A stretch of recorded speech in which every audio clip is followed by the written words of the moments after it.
I saw this YouTube comment and it really hit me because this person said astute investors hedge, but sadly, property investors only make decisions based on the upside. And the reason that hit me is because it's true. Now, if we haven't met yet, I'm Ed, an economist, and together with my mate Andrew, we've built a portfolio of over 50 properties. We've created New Zealand's top investing YouTube channel, and this podcast has had over 10 million downloads. And I don't say that to brag, but just so that you know that through all of that, we've found the 6 things that you can do to lower your risk and protect yourself as a property investor.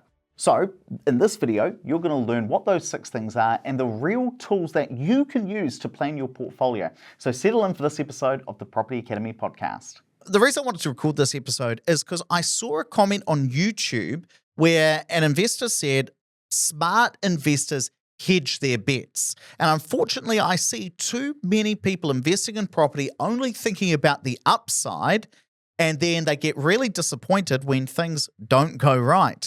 And I think the reason that property investing is a lot more risky than people think is the debt side of it. So I've got some Duplo blocks here. I'm very curious as to where this is going. Well, you always did tell me I was a child. Why'd you nick Eliza's blocks? No, I went out and bought these myself. I went and got my Duplo, which you're actually not allowed to. I think Duplo's a specific brand. I think they call it Mega Blocks these days. Is it Duplo? I thought, okay. Yeah, what do you think it was? I bet you thought it was Lego, you heathen. No, I know it's not Lego. What do you think it was? I just know. Well, it's a very boring episode when you just say, I don't know. But each one of these orange Duplo blocks here are 50 grand, right? So let's say we want to buy a $500,000 property and we're going to put in 2 blue blocks because that's our deposit. If anyone's listening to this on the podcast, you need to watch Ed doing this on YouTube. You can't watch on the YouTube. I've got my Duplo. Okay. I'm reliving my childhood, Andrew. Yeah. So I've got 8 orange debt blocks. So that's $400,000 worth of debt there. Yeah. And on top of that, we've got 2 blue blocks. That is our deposit. So that's how we're going to pay for our $500,000 house. Are you with me so far? Yeah. So it's about to fall over. Now, let's say that house prices go up by 50 grand and this house is worth $550,000. Okay. Well, we don't add an extra orange block because we're not taking on any more debt. We're going to add to this very precarious tower another blue block. Okay. Because now we've got 150K of equity within this property. And wonderful, we didn't increase our mortgage. The property went up by just 50 grand, but we went from 2 blue blocks to 3 blue blocks. We got a 50% return. We've got from 100K to 150K. Got it. So that's the upside. But the downside What is... if you're in Wellington? Well, if you're in Wellington and you've seen house prices go down, you've probably lost more than a couple of blue blocks. But let's say the house went down from 500K to 450K. Well, the bank doesn't say, oh, well, all good, mate. Now we'll just take one of these orange blocks. You just don't worry about your 400K mortgage. We'll cut it down. No. Away goes your blue block. You've now got your 450K house. Your mortgage is the same, but now you're 50% down on your equity. You've gone from 100K of equity to 50 grand worth of equity. And that is the big thing about property that makes it so much riskier because you can have a 10% change in the house price, but your equity, the amount of money you've got in the property could go up or down by 50% in the single year when the house price just changed 10%. And that's why it's so much riskier than a lot of people think. And I'm very happy that mega blocks, my unstable mega blocks, are a good way to try and show this. And I think most people are pretty comfortable with, well, that's fine. I'll just invest in property not for a single year, but for 15 years, 20 years. But the big question becomes, well, what if you can't hold for 15 years? What if you're forced to sell your property at an unfortunate time and all of a sudden, actually, you have to sell it and you did take quite a bit of a loss on that? And so there are 6 things I think investors can do to try and hedge their bets and try and protect themselves so that they don't have to do that. What's number 1, Andrew? The number 1 is just one of my tried and true ways of managing a larger portfolio, and that's the Landlord Lifeline. So when you're investing in property, one of the big risks is that you get blindsided by costs that you didn't see coming. So a big maintenance bill or just a lot of vacancy all at once, because you might budget for a few weeks with a vacancy every year.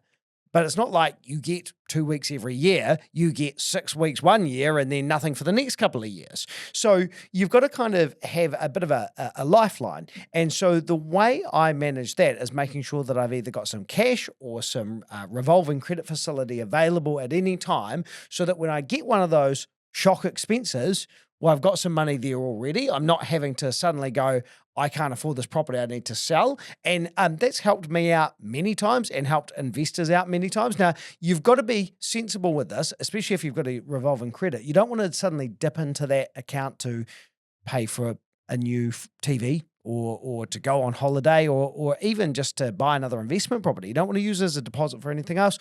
That money is there to be your lifeline for an emergency. So making sure there's some cash flow there, even if it's like a big overdraft facility, at least you've got the money available. And if you are a property investor, one of the other things you can do, even though this isn't about hedging your bets, is to run your numbers properly so you know what your cash flow is going to look like, including thinking about things like vacancy or all of your costs. And the best way to do that is through Opus Plus. This is a free app that anyone in the world can use to run the numbers on their properties in a kind of robust way. And in fact, by the time we release this episode, you can go in here and even take a link from TradeMe that you're looking at, pop it in, and it sucks all the details through for you. Just try and make it really easy to run your numbers in the right way.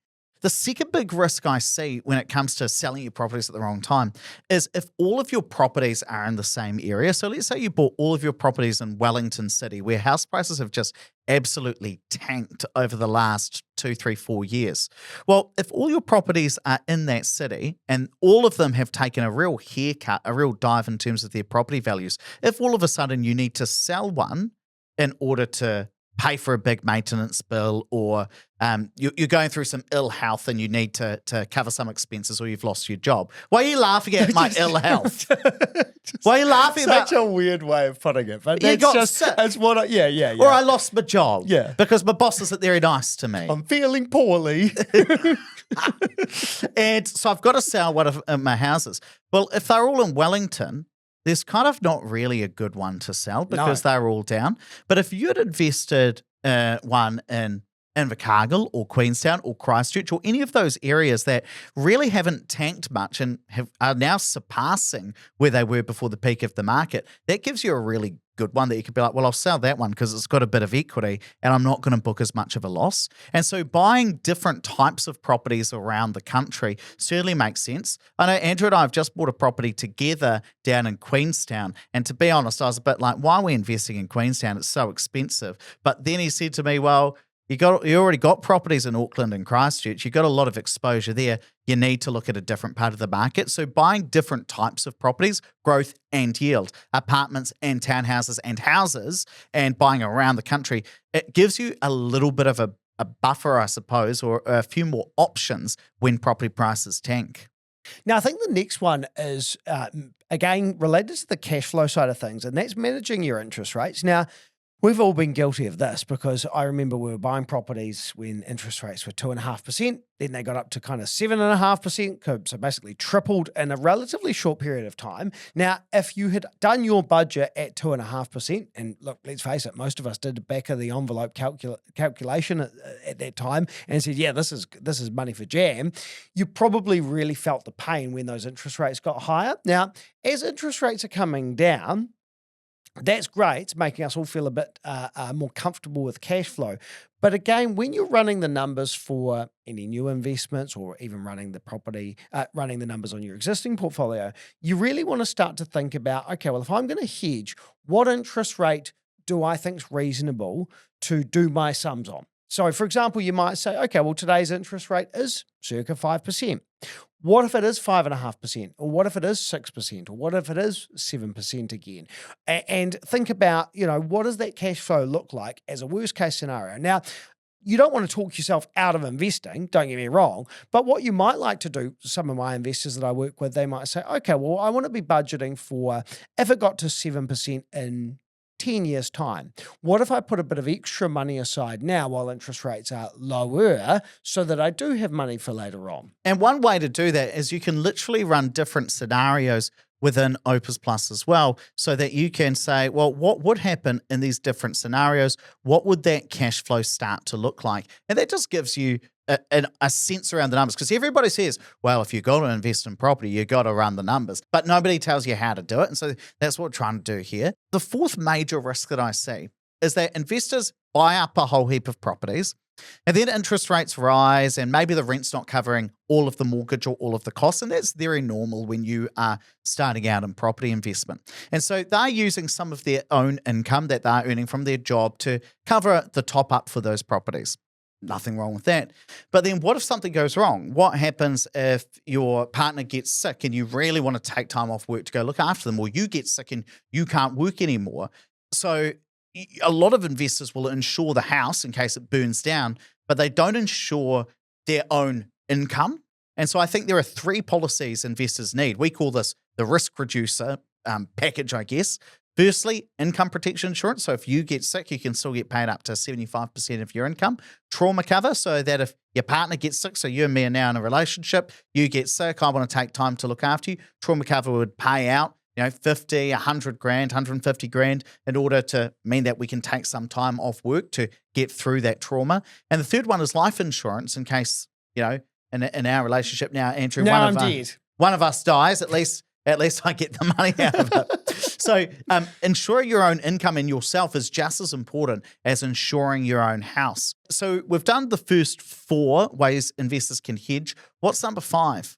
I think the next one is actually buying a property that's fit for purpose. And what I mean by that is often I see people buying a suburb that they think, oh, that's a really good suburb, right? But they buy maybe a townhouse for an area like Pegasus, which is out North Canterbury way, where really is a lot of houses out there. I remember there were some townhouse developments out there that Mike Greer did, I think, originally, and they had real trouble selling them, but then also real trouble renting them because that just wasn't what people were looking for out there at that time. Similarly, if you're going to buy a property, in the middle of town in Wellington, you're probably not going to buy a house because it's probably, maybe you'll find a tenant for that, but again, you're going to spend a whole lot of money to find that house, and then you're probably not going to get that good return. So you've just got to find the right property for the right area that the tenants are looking for, because you don't want to have these big bouts of vacancy. And actually a great way of managing this risk is using the Opus tenant tool, where you can actually put in a suburb and see what actual people are renting in that area. So for example, you go on there and you type in Addington and Christchurch, it will tell you that people are looking for a X number of bedrooms and X number of car parks. And these are people that are actually renting today. And the thing about that is that wasn't our data, right? It all came from Stats NZ, but sometimes Stats NZ's website was so hard for property investors to get the data out of that we just took all of that publicly available data and just put it in a way that's easier to search through. And the last risk that I see with a lot of property investors is they actually invest too much in property. I mean, I think property is a great way to build long-term wealth over 15, 20 years. But I don't think a portfolio of 10 properties is all that anybody should ever aim for. You also want to be thinking about investing in KiwiSaver. You also want to be thinking about investing in shares. We've recently had Darcy Ungara on our podcast. You might want to start thinking about putting a small percentage of your wealth into Bitcoin or whatever it happens to be. There are other things you want to be investing in as well. The big downside of property is as well as the leverage side, which is, it's a double-edged sword. It's such a positive for long-term wealth building. But if you have a downturn, that can really be the other side of that double-edged sword. The other downside is liquidity. It's quite difficult to sell a property if you suddenly need access to cash to pull that money out of. Well, that's why you might also want to be investing in shares or term deposits where it is a little bit easier to get access to your money. I'm not saying that everybody should ditch property completely, but you want to be a little bit more well-rounded. So I think you're right. Thank you. The comment was right. Property can have its risks to it, but people don't tend to think about how they might hedge those risks. So these are just some ideas that you can do. So now you've got the tools to make property investing less risky and actually build a portfolio that can survive the tough times. But if you're a landlord in New Zealand, there's something else you need to know: how you're going to use your properties to retire early. So watch this video next, where I show you the 9 steps to retire rich at 55.